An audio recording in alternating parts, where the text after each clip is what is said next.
Bonjour Jérôme. Bonjour, ça va? Alors, la dernière fois, tu nous as parlé de l'importance de développer sa confiance en soi et aussi ce lien avec la prise de décision consciente en tant que leader conscient en tout cas. Et je rappelle encore une fois qu'un leader a besoin, et je ne le cesserai de le répéter, de développer un certain nombre de compétences humaines, d'habilités relationnelles qui vont justement lui permettre d'impacter les autres d'une manière, je dirais, plutôt positive et écologique et leur donner envie de le suivre pour certainement atteindre un objectif commun, une vision commune qui a du sens pour le leader qui lead les personnes et pour les personnes aussi. Donc, et par définition, je le rappelle toujours, un leader, par définition, ne travaille pas seul. Alors aujourd'hui, je te propose, Jérôme, d'aller encore un peu plus en détail dans le contenu de ces différents ateliers en ligne, de la première série du programme Développer les compétences clés du leadership conscient, que je rappelle s'articule autour de ces 4 compétences qu'on a choisies ensemble. La première, c'est la prise de parole en public et comment développer ses compétences d'orateur. La deuxième compétence est autour de la confiance en soi et la prise de décision. Ensuite, la compétence autour de la résilience en temps de crise pour finir ce programme avec une compétence que personnellement je trouve très pertinente, c'est développer sa capacité ou son intelligence émotionnelle pour renforcer cette posture de leader conscient. Alors maintenant, Jérôme, j'aimerais jour, si c'est OK bien sûr pour toi, que tu nous parles de ce troisième atelier en ligne autour de cette compétence qui est la résilience en temps de crise. En fait, en quoi est-il si important, bien sûr, on parle toujours du leader, de développer cette résilience et surtout en temps de crise? Oui, surtout en temps de crise, en effet, parce que la résilience, c'est quoi? C'est notre capacité à encaisser un coup dur et à rebondir. Et on a surtout besoin de ça quand ça va mal, hein. Quand tout va bien, on n'a pas forcément besoin de résilience, mais quand on est en temps de crise, c'est là qu'on a le plus besoin de résilience. Et cette résilience, c'est vraiment une compétence, un muscle que l'on peut développer et qui repose sur d'autres aptitudes, en fait, qui vont nous aider à encaisser le coup dur et à rebondir. Donc, ça va être, par exemple, de travailler l'acceptation. L'acceptation qui, justement, part de leader conscient. En fait, bah, c'est de vraiment prendre conscience de ce qui se passe maintenant et de l'accepter pour ne pas tomber dans le piège du déni. Ensuite, ça va être de savoir digérer.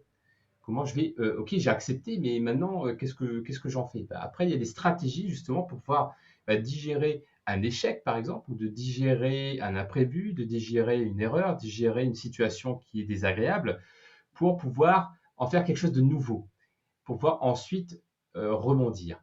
Et le rebond aussi, c'est quelque chose qui se travaille par de la prise de décision, par du passage à l'action, en passant par la motivation. Et tout cela, ce sont des muscles que l'on peut développer comme un sportif qui va se préparer pour une compétition. Et pour moi, la résilience, c'est ça. C'est de se dire, quand je me prépare en fait à n'importe quelle situation, je me muscle au niveau du cerveau, hein, de mon mindset, pour pouvoir faire face à ces situations et, euh, et de me faire confiance sur le fait que je vais pouvoir rebondir et que c'est OK. Et que c'est OK qu'il y ait des couacs, si, c'est OK qu'il y ait des soucis, des échecs, parce que ça fait partie du processus. Parce qu'un leader conscient, en fait, c'est quelqu'un qui passe à l'action, c'est quelqu'un qui fait des choses. Donc, une personne qui va faire des choses, qui va tester et qui va aussi montrer l'exemple et du coup être quelque part un peu pionnier et essuyer les plâtres, en fait, et bien, s'expose à la possibilité d'échec. Et donc l'idée, c'est aussi de se préparer à ça pour ne pas s'arrêter au premier échec, mais pour pouvoir continuer, persévérer jusqu'à ce qu'il y a de la réussite. Et donc pour moi, c'est ça la résilience en temps de crise, notamment pour les leaders conscients, c'est de réussir à développer ce panel de compétences, de muscles et d'aptitudes pour pouvoir augmenter ses chances de pouvoir rebondir et de persévérer, même si c'est difficile. OK, bah super. Bah, écoute, moi, ce que je comprends effectivement de cette compétence, c'est que un leader, c'est vrai, on va voir ses capacités à rebondir, cet effet rebond dont tu parles, effectivement, dans un moment de crise. Parce que, comme tu le dis, quand ça va, ben, tout le monde ressent quelque part de la sécurité. On est confiant, on parle, on papote. Mais quand ça va mal et quand on est dans un creux, ben, effectivement, c'est là où le leader a besoin de montrer l'exemple, a besoin de donner justement. Il est en front, le leader. Il est toujours c'est lui qui encaisse en premier. Ben, effectivement, il a besoin de développer cette compétence. Il a besoin de montrer aux autres qu'on ne s'arrête pas au premier échec. Et même s'il y a un deuxième, ben, on ne va pas s'arrêter au deuxième échec. Et même s'il y a un troisième, ben, on va continuer dans cette dynamique de rester en mouvement jusqu'à ce qu'il ben, y a succès qui va toquer sur la porte. Et effectivement, on a besoin de développer cette notion de résilience. Donc, effectivement, et ce qui est marrant dans ces compétences, Jérôme, c'est qu'on trouve déjà ils sont interconnectés. C'est vrai que quelqu'un qui va développer sa résilience a besoin d'avoir cette confiance en lui. Quelqu'un qui va développer aussi sa résilience, eh ben, il va prendre des décisions dans un moment où ça va mal, ou dans un moment où on voit que du brouillard, ou dans un moment où on n'a pas tous les paramètres, en tout cas, présents, mais quand même, on va prendre une décision. Et c'est ça aussi, cette notion de résilience, c'est d'être capable de prendre une décision et de dire, ben, je ne sais pas ce qui va m'arriver, je ne sais pas ce qui va mais j'assume, c'est juste ne pas rester passif. Et c'est ça, en fait, aussi, cette capacité de rebondir et donc, du coup, être résilient.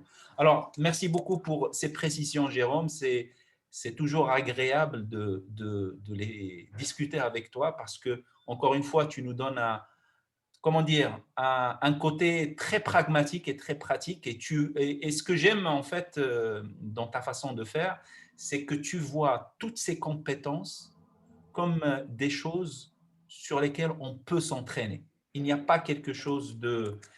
si on s'entraîne, si on muscle, comme tu dis, ce cerveau et on développe ce mindset, eh ben, toutes les personnes, en principe, vont être capables de développer ces compétences. Comme on le dit et comme j'ai entendu certains grands leaders le disent, tout le monde a les capacités d'être un leader.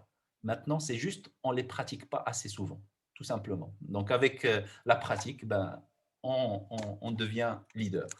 OK, ben, écoute, Jérôme, merci beaucoup pour ces échanges-là. Et la prochaine fois, ça sera cette fois-ci autour d'une compétence, on va dire, noyau au cœur de ces différentes compétences soft skills pour être un bon leader conscient que je vais appeler l'intelligence émotionnelle. Merci beaucoup, Jérôme, et je te dis à très vite.